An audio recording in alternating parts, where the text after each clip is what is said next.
Hello साथीहरू, आज चाहिँ म यति राम्री भएर कहाँ गइरहेको छु त आज मेरो के छ त होला। सो आज चाहिँ म यहाँबाट सिधै जाँदैछु। आज मेरो गन्तव्य, आजको मेरो कामहरू चाहिँ हेर्नु होला। Alright guys, welcome to my mini vlog. आज चाहिँ मैले यो भ्लग चाहिँ पहिलोचोटि जस्ट ट्राई गरेको होइन। सो म चाहिँ बिहानै उठेर आफ्नो रुमको कामहरू गर्दैछु, सरसफाइ घरको कामहरू सकेर। अनि चाहिँ मसँग मेरो हेर्नु न ओरिजिनल यो चाहिँ ब्रस डटबिनहरू राख्ने मैले ओरिजिनल बनाएको है। यो चाहिँ होइन पैसा किन खर्च गर्ने भनेर हो नि त।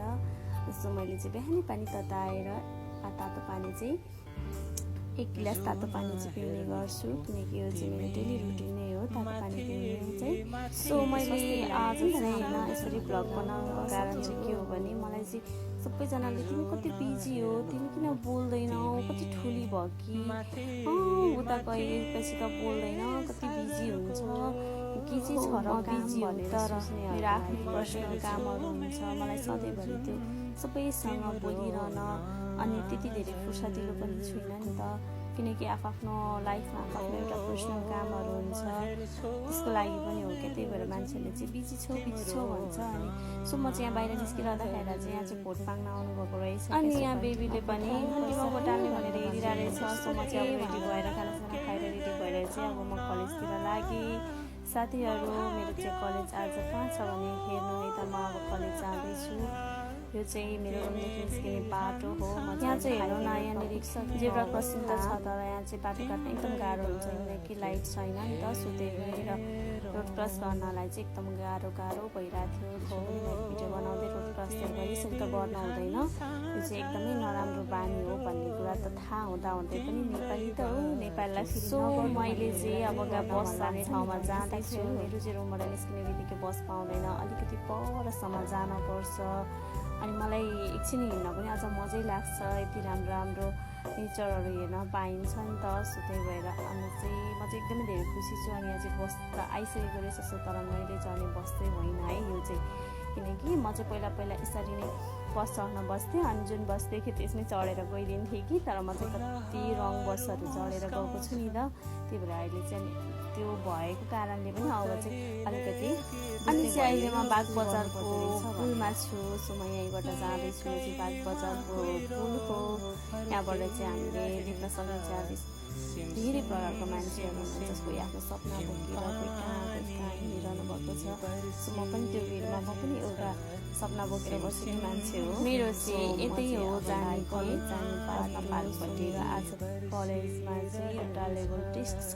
सो मैले लेभल टेस्टको लागि म गइरहेको छु। आज चाहिँ मेरो लेभल टेस्टको इक्जाम कस्तो हुन्छ भन्ने अनुभव अब कहिले पनि दिएको छैन नि त। सो त्यही भएर म चाहिँ अब पुगिसकेको छु। अहिले चाहिँ यहाँनिर कोही पनि हुनुहुन्थेन भन्नाले मान्छेहरू हुनुहुन्थ्यो, तर धेरै अरू कलेजको होला। म चाहिँ एक्लै नै थिएँ, अनि एक्लै म सिधै गएँ होइन। यहाँनिर चाहिँ अब यहाँबाट चाहिँ यही हो म पढ्ने ठाउँ चाहिँ। सबैजना बाहिर बसिरहनु भएको थियो, म चाहिँ विश्व भाषा विद्यालयमा जाँदैछु। सो मैले लेभल टेस्ट दिएर फर्किसकेँ, ठिकै भयो। अब चाहिँ म मेरो दिदी त्यहाँनिर बिरामी हुनुहुन्छ। सो म चाहिँ रिपोर्टको लागि दिदीसँग जाँदैछु। हामी चाहिँ रिपोर्टको लागि हस्पिटल जाँदैछौँ। सो बाटोमा छौँ, बाटोबाट हस्पिटल पुगिसक्यो। के भएको होला दिदीलाई भनेर भन्छ भने चाहिँ केही पनि भएको चाहिँ होइन, जस्तै बडी चेकअप चाहिँ गरेको हो। यहाँनिर चाहिँ एकदमै राम्रो हुनुहुने रहेछ, यहाँको सर्भिस राम्रो रहेछ। त्यही भएर चाहिँ हो हजुरहरूलाई पनि त्यस्तो आवश्यक पर्यो। सो हामीले इनोभा हस्पिटलमा गएर पनि हामीले यहाँबाट चाहिँ रिपोर्ट रिसिभ गरिसक्यौँ। रिपोर्ट रिसिभ गरिसकेपछि चाहिँ हामी रिपोर्टहरू सबै देखाएर फर्केर दिदीले के खाने भन्नुभयो। अनि बेबी पनि थियो, बेबीले चाहिँ पानीपुरी खाने नि। सो नानी र मैले चाहिँ पानीपुरी र 2 प्लेट पानीपुरी खाइदियौँ। सो मैले भिडियो क्लिप चाहिँ अलिकति मात्रै राखेको छु है। हामीले चाहिँ धेरै पानीपुरी खाएको थियौँ, त्यही भएर पानीपुरी पनि एकदमै मिठो रहेछ। अनि पानीपुरी खाइसकेपछि चाहिँ म यिनीहरू चाहिँ को भने यहाँनिर चाहिँ मसँग पढ्न आउने मेरो सानो बेबी नानीहरू हो। यिनीहरू चाहिँ मेरो रुममा बेलुका पढ्न आउँछ। यिनीहरू चाहिँ म ट्युसन पढाउँछु होइन। यिनीहरू चाहिँ एकदमै कोही 3मा, कोही 4मा, कोही नर्सरी पढ्छ। सो मैले चाहिँ यस्तै टाइमको एकदमै बचत पनि गरेको हो। मसँग चाहिँ यति बेला फ्री टाइम भएको कारणले चाहिँ अब बेबीहरूलाई आफूले सिकेको कुराहरू पनि त सिकाउन राम्रो कुरा हो नि त। अनि हामी छोरी मान्छेको चाहिँ कस्तो हुन्छ भने हामी चाहिँ एकदम फ्री टाइमले एकदम फ्री भएर बस्यौँ भने चाहिँ हाम्रो दिमागमा चाहिँ एकदम पोजिटिभ भन्दा पनि नेगेटिभ भाइब्सहरू धेरै आउँछ कि किन भएन होला, के भएको होला, कसरी भयो होला भनेर।